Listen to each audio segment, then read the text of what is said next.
Hello and welcome back to the MMA Split podcast. Here to talk about everything that's happened in the mixed martial arts world and UFC 286 in London. O2 Arena is in the books and still still the champion Leon Rocky Edwards gets it done.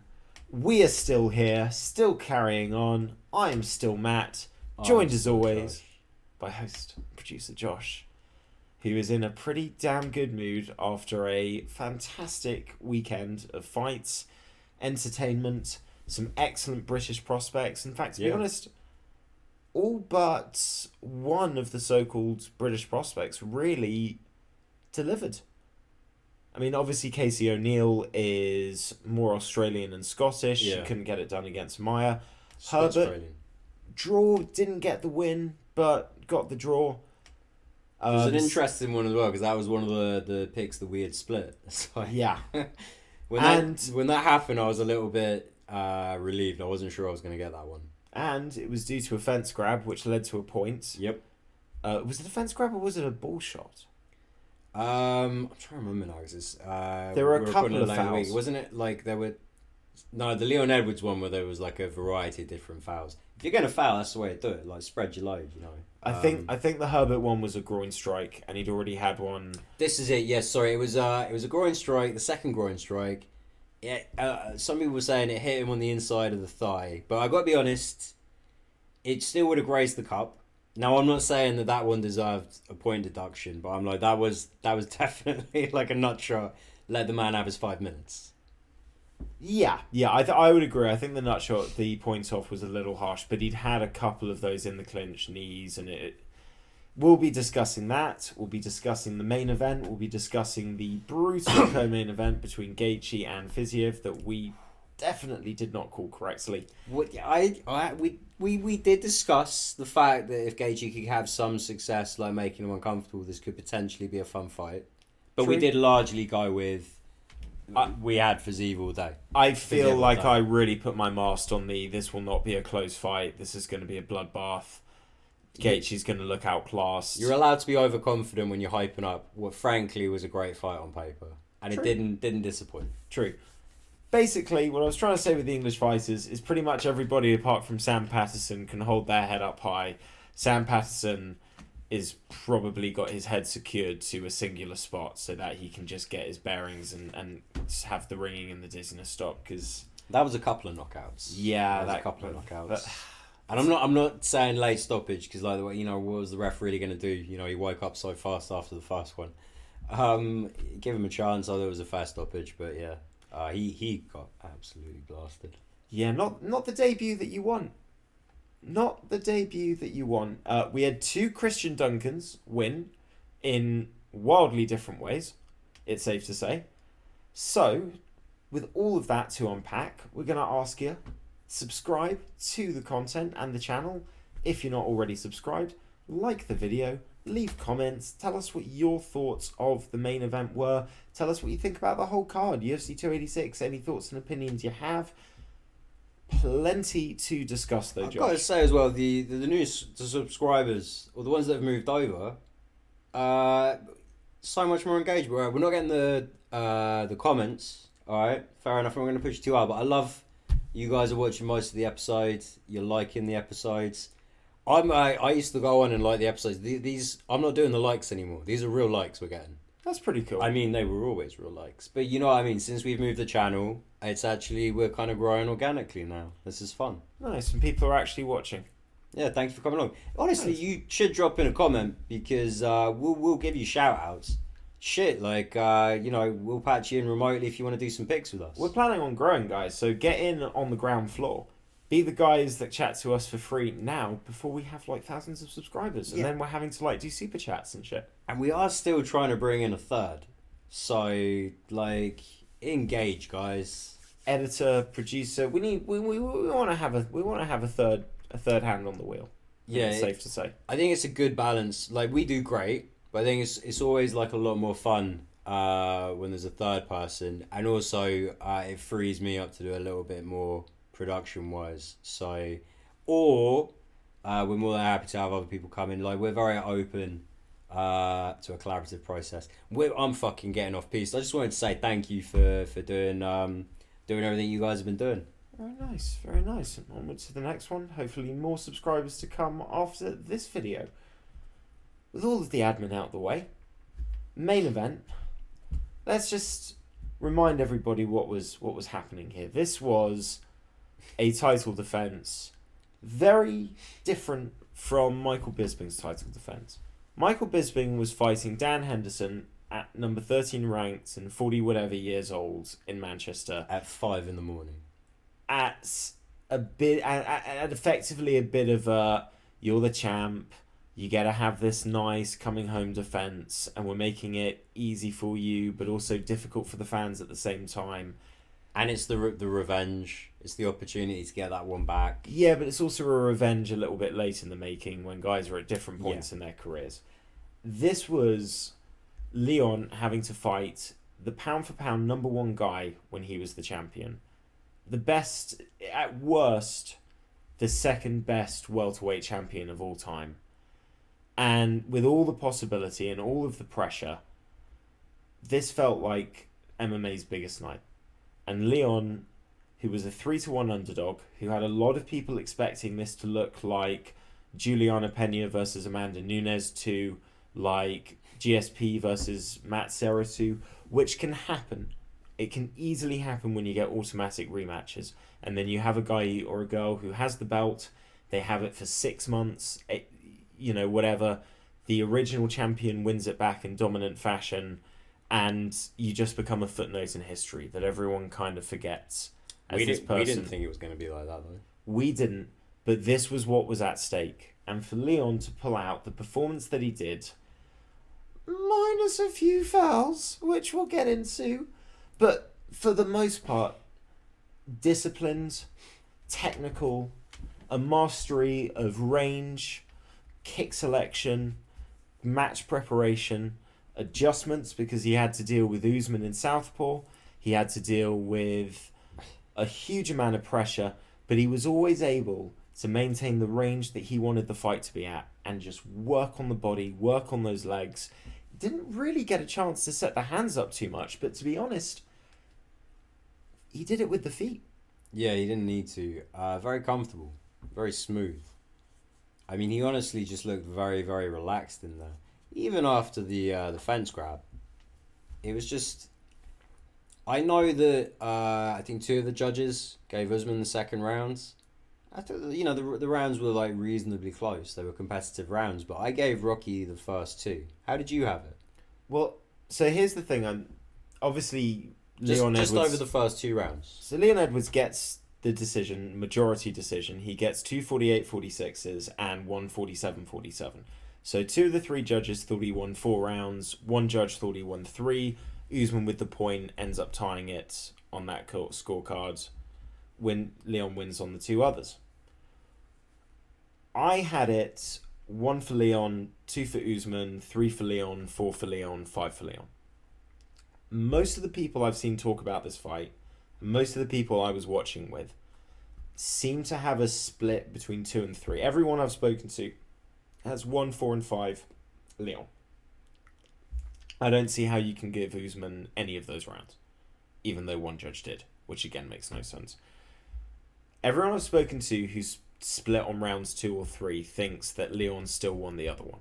So I've spoken to people who thinks that Usman won round 2, but all of them think Leon won round 3. Everyone I've spoken to who thinks Leon won round 2 thinks Usman's won round 3. But I've spoken to nobody that thinks he wins rounds 2 and 3. So everyone has it at 48-46. We're Pretty all much. kind of in agreement that some of these rounds were very competitive. But, I mean, even the fence grab, absolute point deduction, third round. And again, I thought the third round, close rounds. I actually gave it to Usman, but again, close competitive You gave the round. second to Leon, so it kind of backs Yeah, my argument. I gave Leon 1, 2, 4, and 5. And then Usman had round 3 plus the point deduction. So I have 48-46. But even if, all right, we talked about it last week. I hate fence grabs. But even if Usman does take him down there, Like at best, he's just winning that round. Like in my mind, that's just how I see it. I thought probably Rocky would maybe even get back up and would still make it a competitive round. It's not. It's not a given. It was a stupid foul. It was a fair point deduction, but ultimately didn't matter to me. I understand some people have it 47-47, but as the champ, you're going to retain. At worst, going to the judges' scorecards when I was watching it, I thought at worst, it's a draw. And I didn't really feel like, even with the point deduction, looking at that fight, it didn't feel like a draw. Leon had 3 rounds that I thought were pretty clear. And I thought that he was good enough, and in the other 2, that the judges would squint, and between them they'd kind of maybe flip on it, but go in one direction or the other. The only reason that it's even compelling or even being discussed about as close is because of the fence grab. I mean, really, if we take that point away, it's a unanimous decision with 2 judges saying you win 4 of the 5 rounds comfortably. Yeah. Now, the closeness is from the fact that there wasn't the largest amount of direct action. This was a real fight about positioning in the cage, range finding, distances, Leon being able sprawling, but also Leon being able to prevent the lead up to the takedown. You know, we were texting. Yeah, he was letting Usman take the underhook just so he could have the whizzer there and circling away. It was beautiful at times. I'm talking just about his movement in and around the cage. He made it very hard for Usman to ever get set in one spot. And I texted always circling out, always. I texted you about this afterwards where, you know, I kind of said to you, I need to rewatch the fight because I don't know whether or not it was everything that Leon was doing or if Usman was a little gun shy. And I do think he was certainly less aggressive, but I think part of that is due to the fact that Leon wasn't really giving him a stationary target to set. As soon as he was timing those kicks and just constantly taking away that front leg, that stability that makes you feel like you can come forward and get a good grip.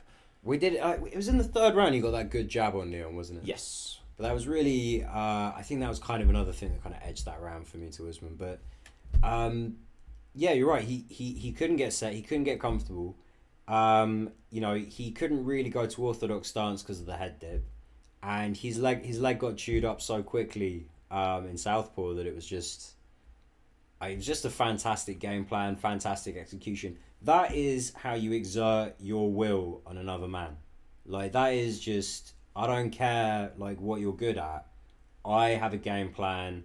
It's gonna get implemented. I'm going to dominate this fight in my way. It's exactly what Rocky did. Fucking perfect. Even if people want to see another rematch, I don't think Usman wants it. He's given Rocky too much data. He's given Rocky too much opportunity, and if you just put one more year on Usman, it's gonna just create more disparity between the 2 of them. They're not really aging at the same rate, you know. I also feel like, you know, we need to remember what Leon is in terms of what he's been on this 12 fight wins unbeaten streak. He's not always the most exciting guy, but what he's been brilliant at is winning rounds and being technical and just doing what you need to stay ahead of the other guy and land more than the other guy, stay out of dangerous positions. And I felt Saturday night just kind of, it felt like a Leon Edwards fight.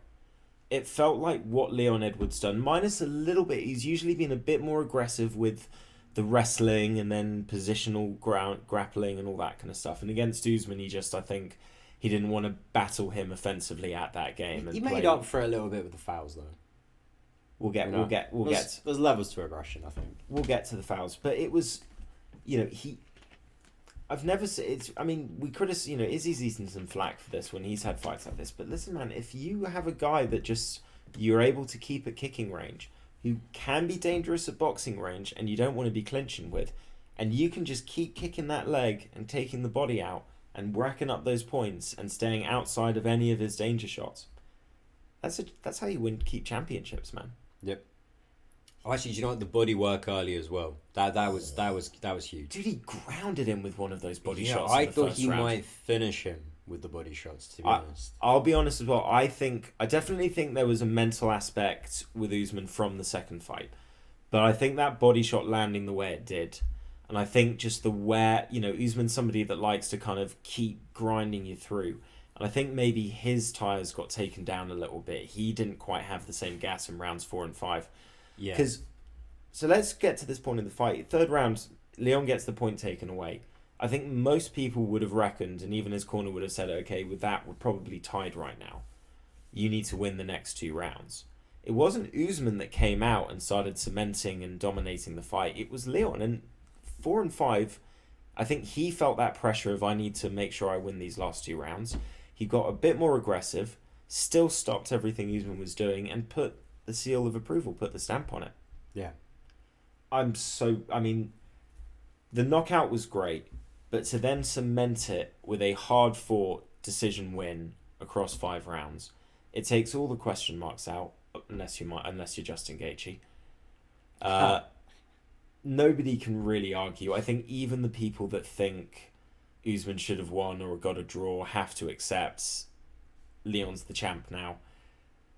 And it sets up Colby Covington as the apparent next contender, who was live, weighed in as the backup. Nobody knew he was weighing in until he weighed in, but he did. Got a terrific reception from the O2 crowd when he walked in. They were absolutely loving the chaos. Yeah. How do you feel about Dana White, who never makes fights the night of the event, saying, yeah, Colby's the guy, regardless of what happens in April, regardless of what happens in Miami, regardless of I think it's the second time the series done it as well. When did he do it the first time this year? Stipe Hill. That was last year. Wasn't that in January? Well, the fight was in January, but he said that in December at 282. You're right. But he has done it because he said that Jones versus Stipe is definitely happening.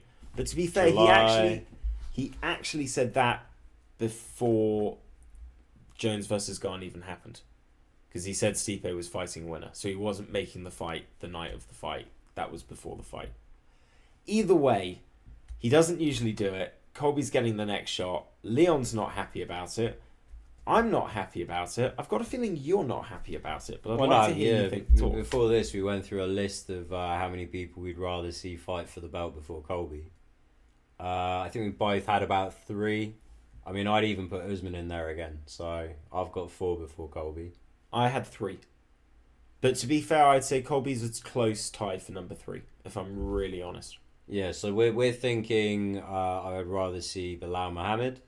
I would rather see Chimaev. I would rather see the winner, or we'd rather see the winner of Burns Masvidal. So we said that. Well, let's run through. So the candidates are Usman, Chimaev, Burns, Masvidal, and Bilal Muhammad.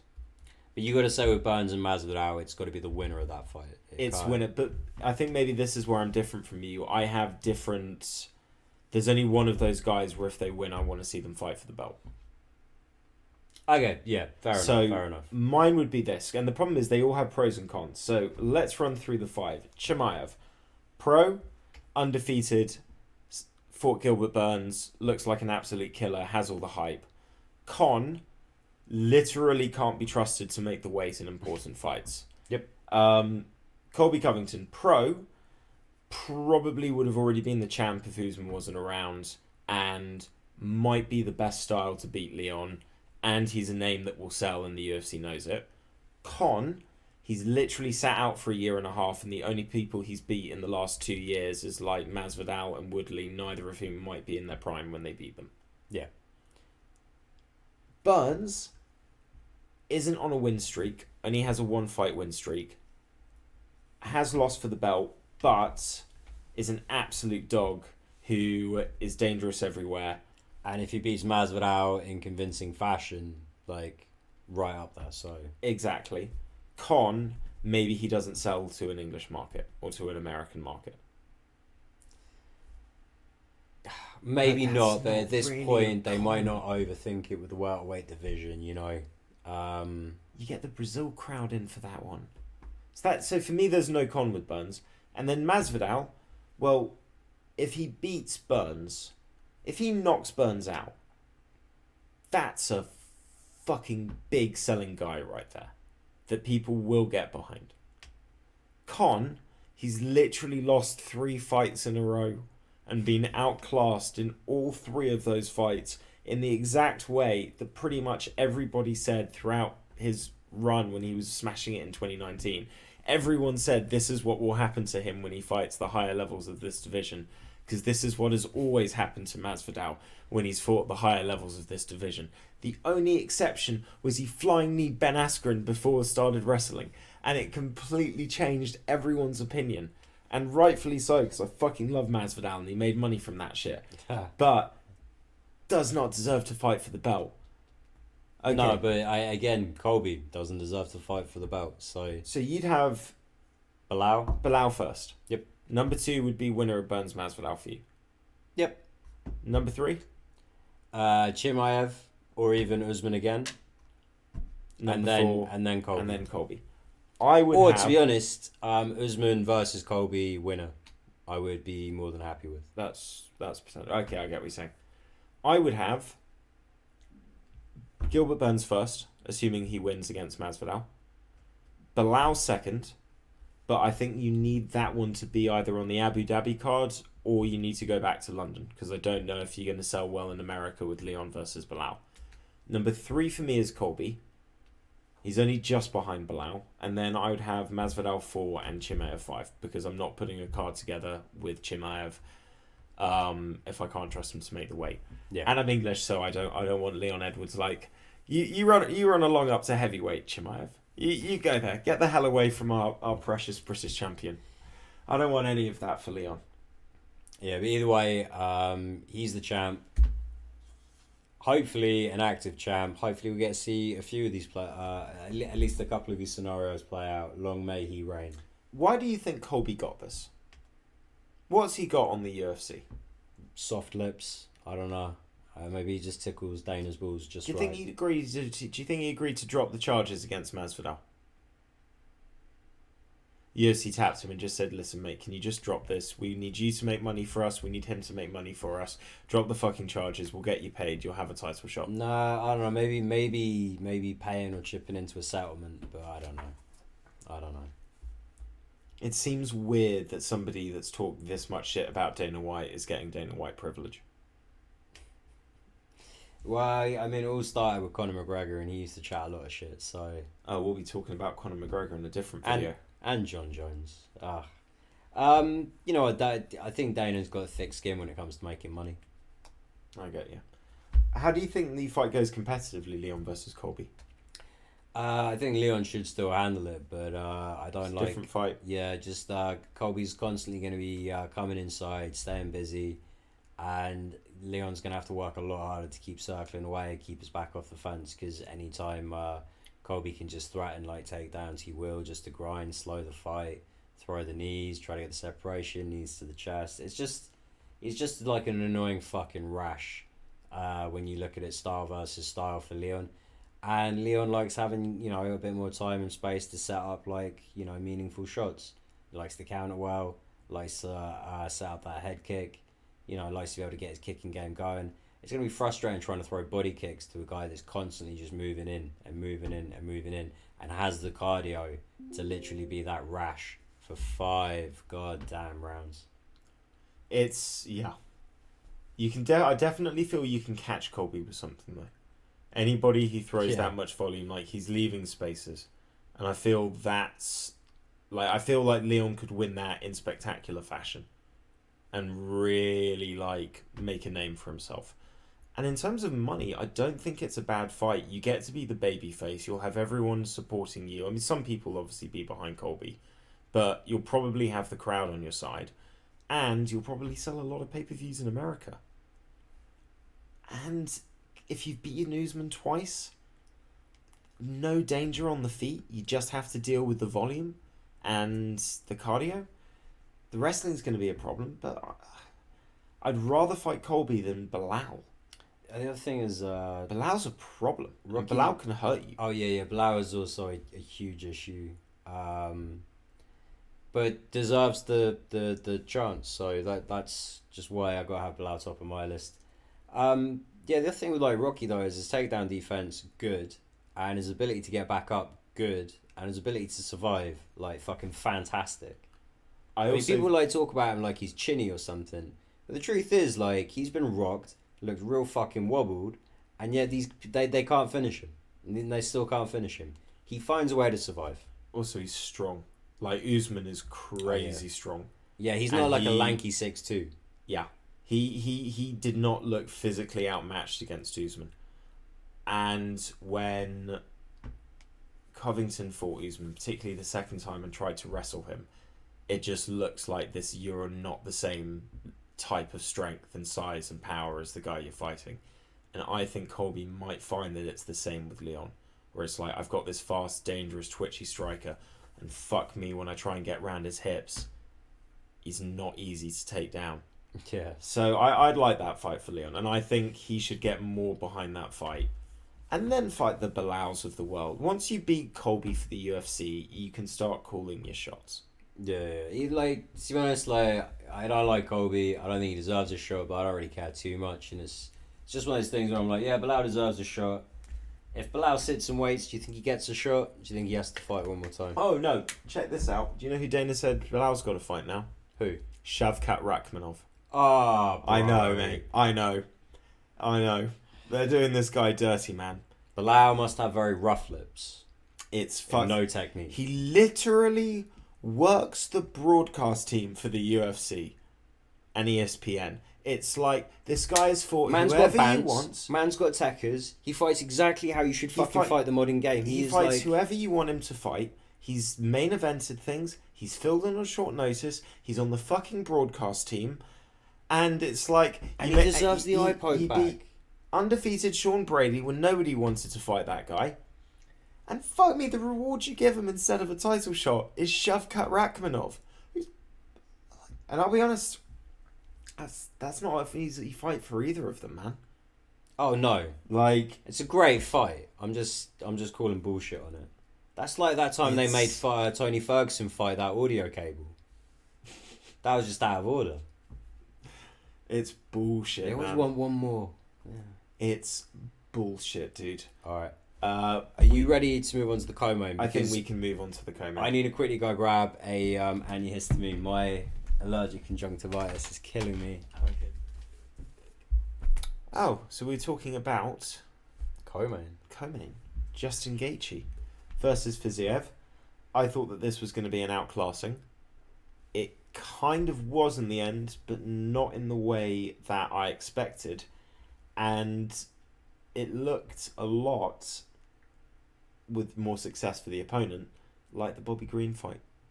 It just kind of felt like Fiziev burnt out after those first 6 minutes, trying to be so explosive, so aggressive. Yeah. Missed with a lot of shots, I thought, in round one. I thought we won round one, but there was a lot of energy expended. A lot of shots on the guard as well. And I thought Gaethje did well throwing leg kicks from further out. He still wasn't perfect. There were definitely moments where they were almost hip to hip, and I was thinking, like, just shoot the double leg. But did a great job always retaliating with combinations. But once that cut opened up on Fiziev's like right eye, I mean, nothing that Gaethje threw with his left hand was getting blocked or ducked or anything at that point. The blood must have been like straight in the eye. I was almost worried the fight was going to get stopped because of that. But in that third round, every left hook, every jab landed because Fiziev just couldn't see it. Started getting the uppercut landing as well. Oh, and yeah, those were beautiful. He made Fiziev look small, and it just felt particularly... I thought even in the first round, certainly in rounds 2 or 3, it just felt like he never had his range. There were so many hooks that he was throwing where he was at a distance, and he just wasn't as close as he needed to be. And obviously a lot of that you got to credit to Gaethje. He kept, rounds 2 and 3, he really managed to find that space that he needed and start timing him on his way in.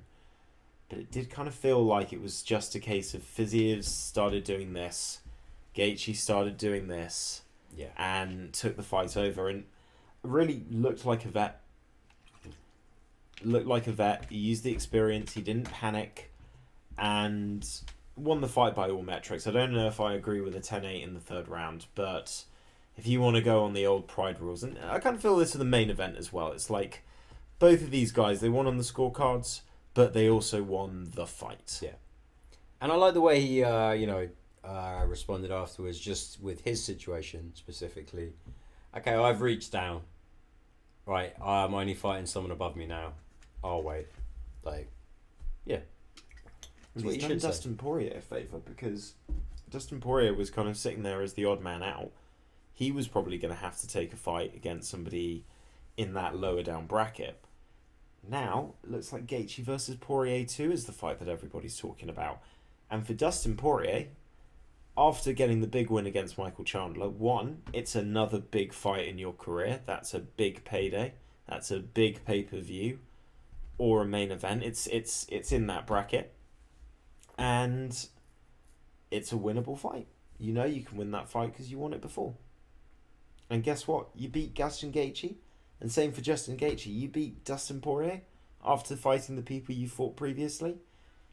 You're right in that. I want a title shot picture. Yep. And there's no good fights above you. It would be nice to try and get one back.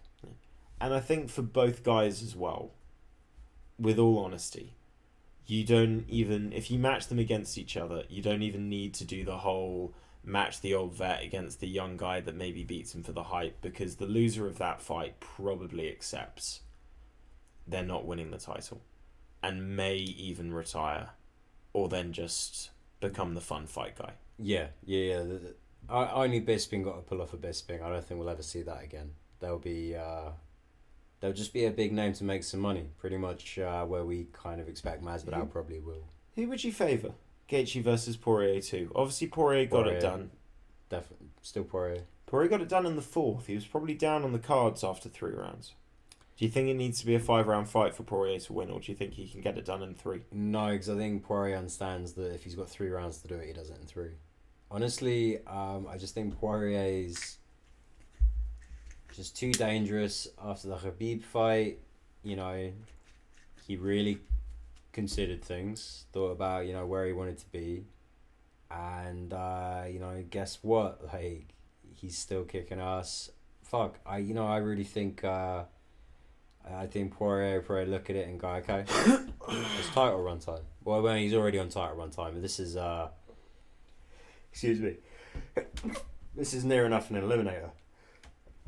Oh, I think it's definitely an eliminator.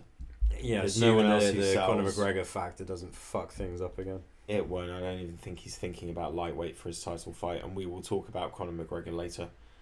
For Fiziev, it's only his second loss in the UFC. He's 15-2 or 13-2, whatever it is.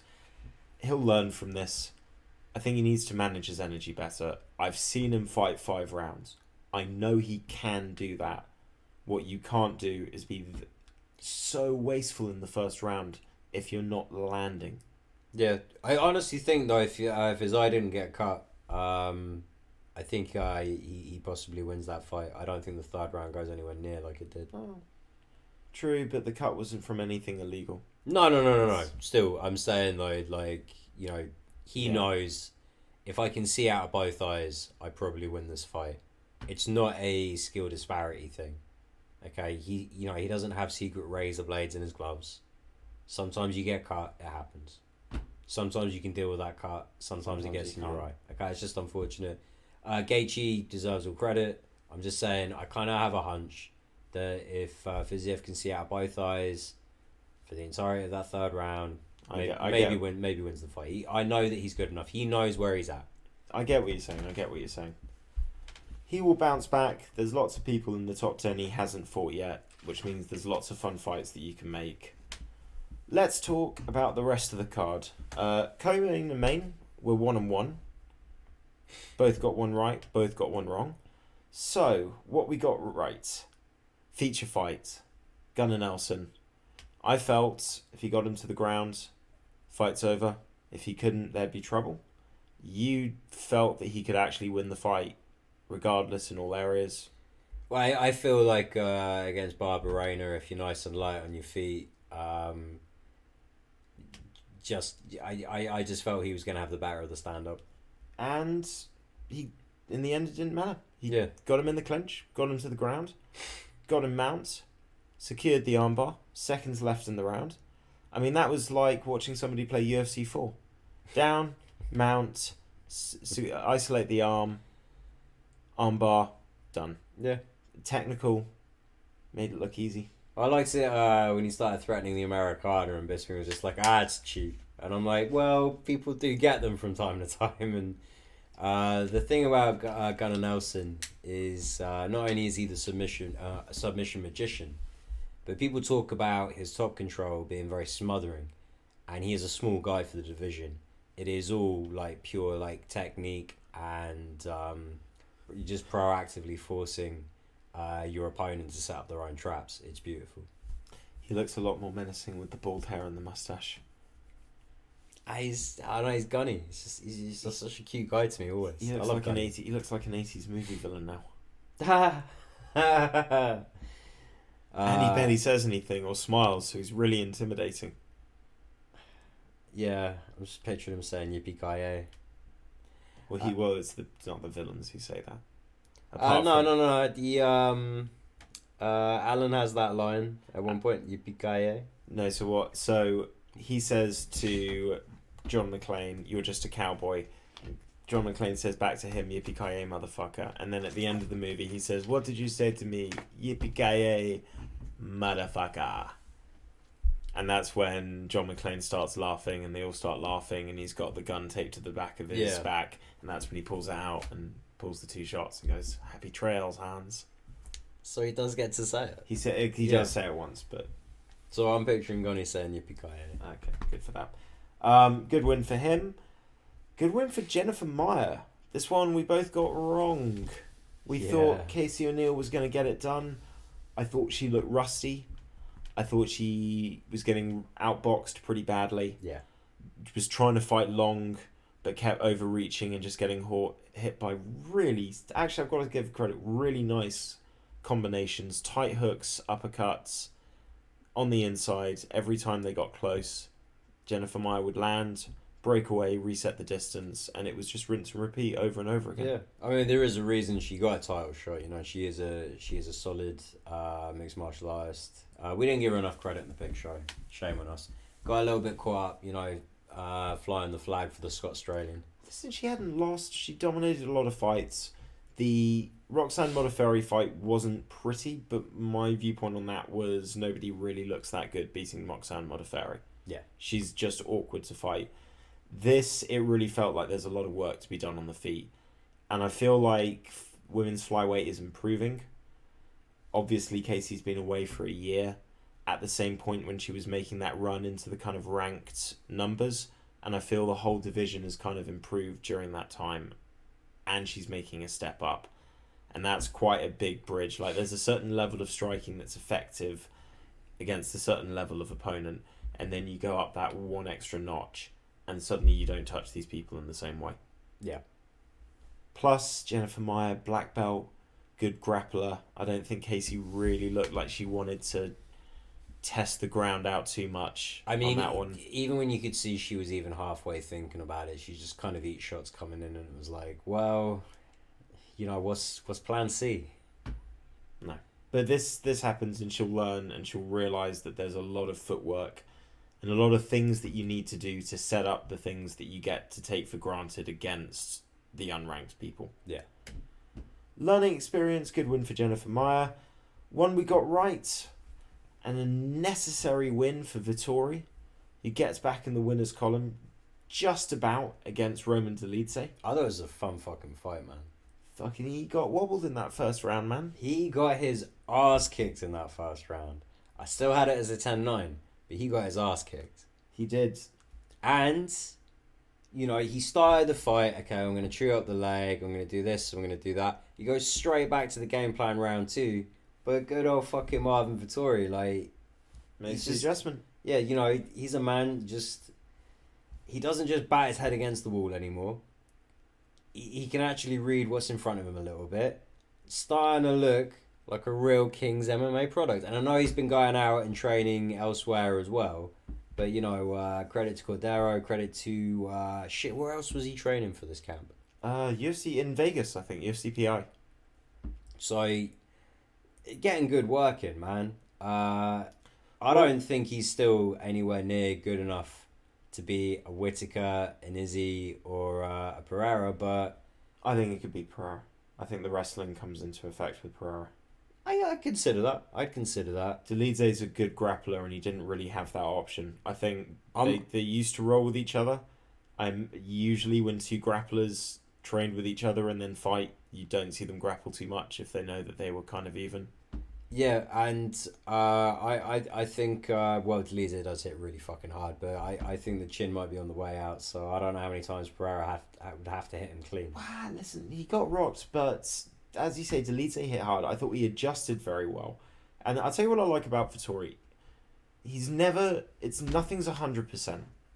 He's so comfortable with just riding those tough moments, staying composed, is willing to keep fighting on, and just keep popping. Work the jab, throw the left hand, and just keep that constant pressure that in the end won him rounds 2 and 3. He didn't panic, he didn't burn himself out. I thought Delize looked a little spent by round 3. Too many big wind up right hands that weren't landing after those kind of initial flurries in the first few minutes. And I don't blame him too much because after that first round, he was probably thinking, "I've got an opportunity to finish a guy and really jump the rankings here." Also, look at the run he's had. Finished Jack Hermanson, finished Phil Hawes, Yeah. finished Chris Daukaus. You start falling in love with the idea that you can take guys out. And actually, Vittori's the guy that you kind of need to... I thought Whittaker's the perfect example of this. Rocked him multiple times, but never charged in, never blew his wad. Because some guys, you just have to assume they're going to make the final bell. Like, however you cut it, you just can't bank on, I'm going to take this guy out. Some guys don't give you that opportunity. Yep. Well, Delize is still going to be there or thereabouts. I'm sure he'll get a fun fight off the back of this one. It was a good fight. Good fight. Let's look at the prelims a bit more quickly. Nice win for Jack Shaw. Gets the tap, gets the submission against Makwin Amikani. Rough first round, but obviously we kind of know that his dad's had some health issues. He didn't really look like he was ready for 145. Looked a little soft still on the filling belly. out for the division. His old man, I think they said it was his final round of chemo, but he's been dealing with that the whole camp. And you know what? After that first round, different fighter, great finish. Really nice finish. Turns it round. Big win for him. Chris Duncan, the Scottish Chris Duncan, had to fucking grind for this, man. Omar Morales gave him nothing, but he worked hard, mixed it up really well, and just kind of grunted his way through to get that win. Love a good neck crank. And I picked Morales for a reason. I didn't even care that I lost the picks on this one. I was like, this was just a fun fight. This was violence. This was two guys that deserve to be getting a step up after a performance like that. 100%. A little tough for Morales. 2 losses on the bounce now at 37. But yeah, old as fuck. But Chris Duncan does it, man, and he does it on the cards rather than just, come from behind knockout like his Contender Series fight, which always leaves you with questions. Manny did not get it done. One we got wrong. Sam Patterson gets sent to a different dimension. Twice. Then, we got knocked out twice and tried to have 2 different fights because when Mark Goddard finally had him awake, he just did not want to accept it. He obviously thought that he had teleported 6 weeks into the future. He was fighting again, and that was his new opponent.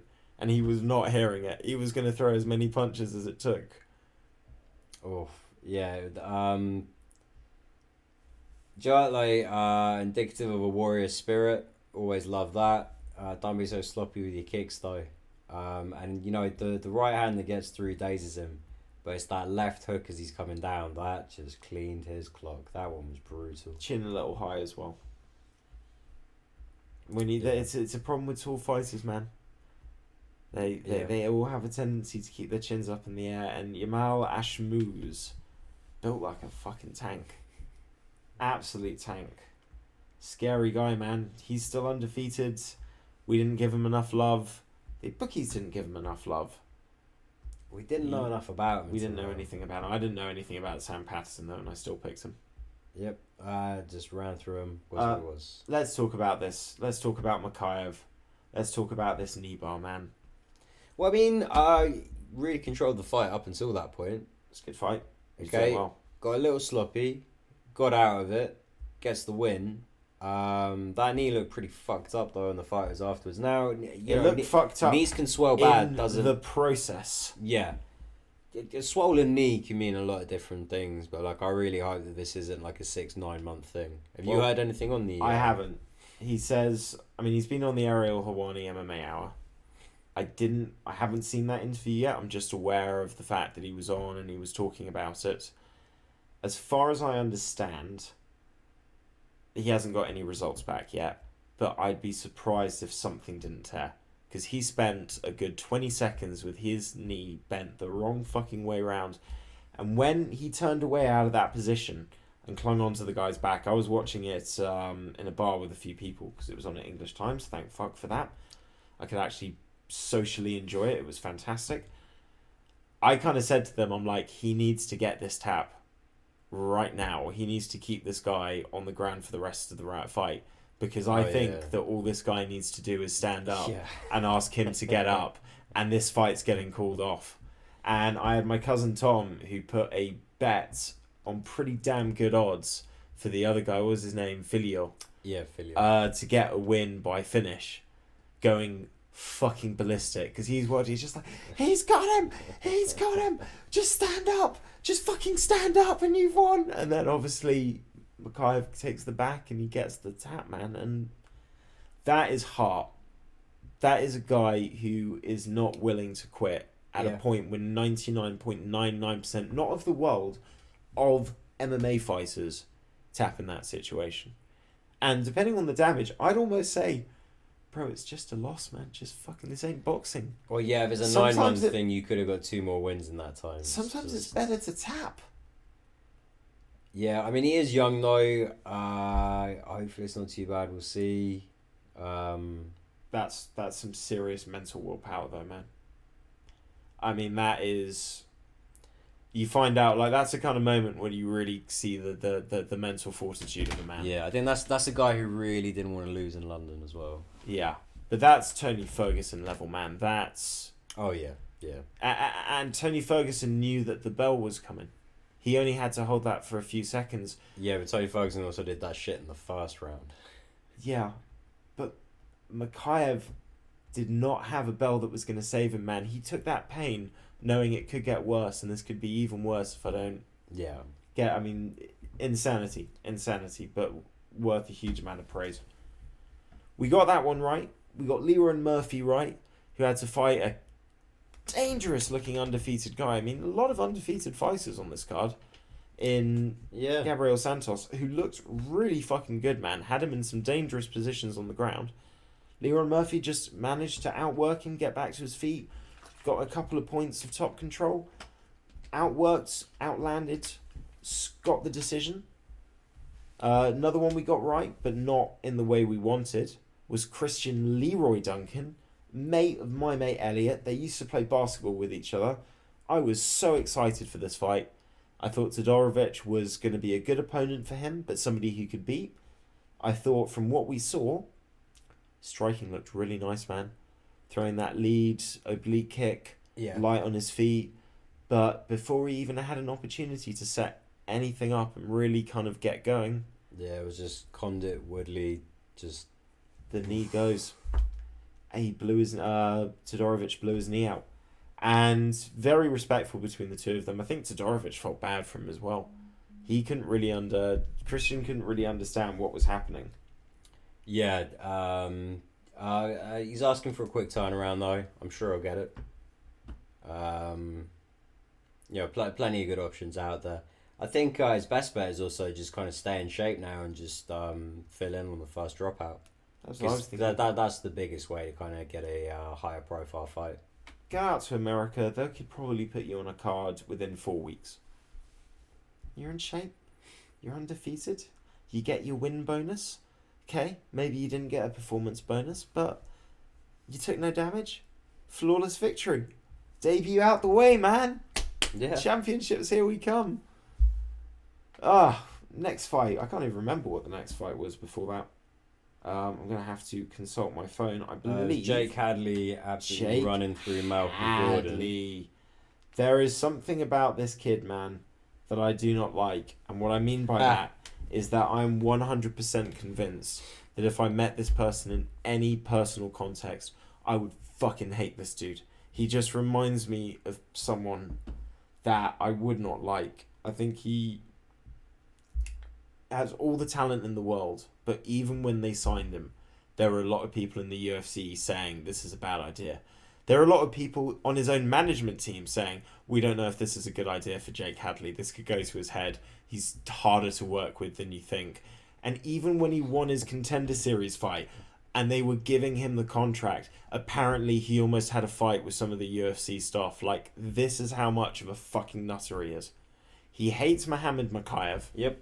Absolutely hates him. I really hope it's not for a racist reason. No, I think it's just one's got all the love, got all the hype. The other one's treated like a fucking live grenade. And they just kept bumping into each other in the hotel. So there's usually reasons why you're treated like a live grenade. Either way, motherfucker can fight because he tore through Malcolm Gordon like nobody tears through Malcolm Gordon. A Malcolm Gordon that missed weight, says he's having some kidney and liver issues. Jake Hadley took that news and said, I'm going to put you on the fucking transplant list. Well, I'm gonna target your liver. So it's hard to get a true gauge of it. But the viciousness of those body shots, man, I don't know if it made a difference. Like, whatever state your liver was in, it's not going to be in a good state after those. No. This kid's exciting in terms of what he can do in the cage. Everything else about him I dislike, but specifically his fight style is... He could be a real problem at flyweight. I need to see how he improves in the grappling, because that's how he lost his fight. He wasn't being allowed to stay in position to throw those kind of shots. But as long as I never have to meet him and I just have to watch him on TV, I hope he keeps winning. I don't mind a dickhead from time to time. That turns what he does. Yeah, Jojo inches it. I didn't think this was an inch, man. I thought she won rounds 1 and 3 pretty clear. I don't know what that judge. One judge gave it 30-27 the other direction. Yeah, that was bullshit. But I did think it was a close fight. I didn't think. I don't know how much JoJo's got left. I thought she was going to retire, to be honest, mate. I thought she retired and then maybe took this fight because it's a UK card and maybe she thought, I want to have my last fight in the UK. It sounds like that was the last fight on her deal, but she wants another one. And Dana did say that they love her. She's definitely going to work a deal out. But he doesn't necessarily want what's good for her. No, but it depends what she wants as well. Like, does she just want to keep fighting and fight the Luana Carolinas of this world and be a gatekeeper for sort of the standard level, or does she want to be fighting ranked people and contending for titles? If it's the latter, then I don't know if the UFC is the place for her, because that division's getting good at the same time as she's falling out of her prime. Yeah. Well, she fell out of her prime a little while ago, and now she's just getting slower and slower. Yeah. Luana Carolina is not great either, in reality. Although she looked better than she did against Molly McCann. One neither of us got right, but for completely different reasons, was Jai Herbert versus Ludovic Klein. A draw due to a bull shot that was debatably not a bull shot. Michael Bisping was not happy. I was unhappy because it would have won me the picks even more clearly this week. But it was a good fight. I thought both guys fought pretty well. Yeah. And it was definitely a nut shot. I think we've already discussed at the top of the show. I can't remember what it was before and after, but it wasn't a point deduction. I thought it was more of a graze. That was just give him his 5 minutes. Don't fuck with the points. Herbert had a few though. He'd had a couple of half fence grabs. He'd had a nut shot before. I think it was just an accumulation of general fouls. Grabs. It happens. It's a bit of a shame for Herbert, but guess what? You didn't lose, so there's that. and Veronica Hardy, formerly Macedo. I didn't think she would win. Most people didn't think she would win. Dominated the fight. Almost knocked Miller out in the third round. Landed a nasty head kick. Yep. Nasty head kick, as well as some nasty left hands. Landed nasty kicks throughout the fight. Dominated on top control whenever it even got into a scrambling or grappling situation.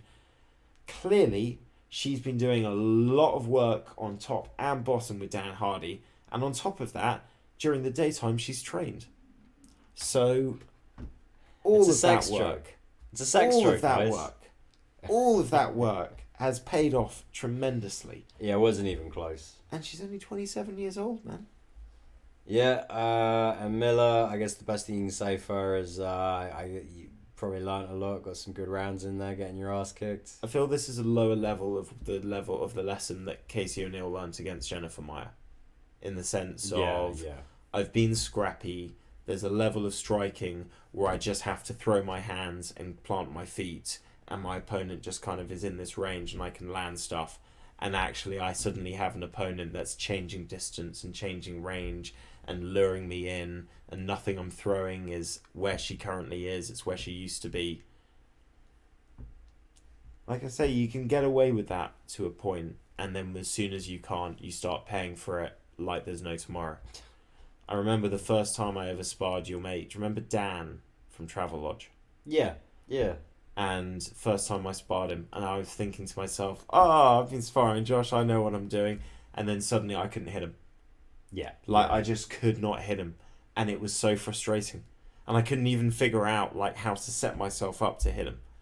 And you start getting really disheartened. The only way you could do it is when he started fucking around with his glove thing. That was the only time I could jab him.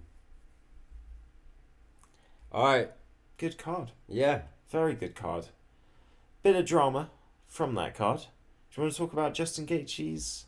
Should we do that as a little news section? We could do. Guys, we're going to call it an end for the podcast then, but look out for our news section, where we'll be covering Conor McGregor, his interview with Ariel Helwani, and Justin Gaethje's comments. And we're going to talk a little bit about Jeff Molina as well. And Jeff Molina. Thanks for watching, guys. Look out for more content, like and subscribe, and we'll see you next time. Bye, Dave. Bye, Laurie. Bye, Trifa. Bye, Laurie. Bye, Dave.